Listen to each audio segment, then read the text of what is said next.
Daan-daang last-minute passengers ang humabol sa pantalan ng Maynila pauwi sa kanilang mga probinsya para makahabol sa Pasko.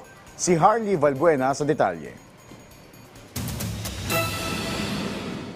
Pauwi ng Cagayan de Oro City si Jocelyn upang makasama ang kanyang pamilya ngayong Pasko. Last minute na ang kanyang biyahe sa pantalan ng Maynila dahil naubusan siya ng tiket sa mga biyahe noong mga nakaraang araw. Halos na nga fully book.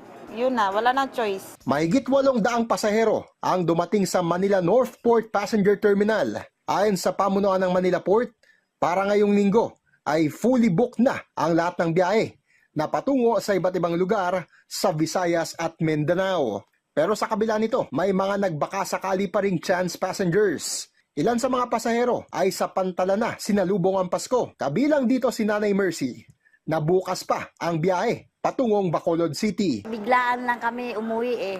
Galing kami Bulacan, papuntang Pitex. Tapos kumuha kami ng papuntang Bacolod, wala daw bakante. Kaya pumunta kami dito. Pinayagan namang manatili at magpalipas ng gabi sa terminal ang mga pasaherong naghihintay ng biyahe. Tiniyak din ng Manila Port ang seguridad para sa kaligtasan ng mga biyahero. Sa ngayon po kasi naka-heightened alert po ang PPA, ang ating port police.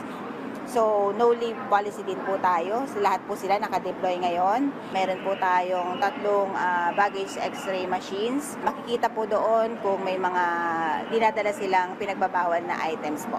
Nakapwesto rin ang Quick Response Desk para sa mga biyaherong mangangailangan ng tulong. Mayroon ding charging stations na libreng magagamit ng mga pasahero. Harley Valbuena para sa Pambansang TV sa Bagong Pilipinas.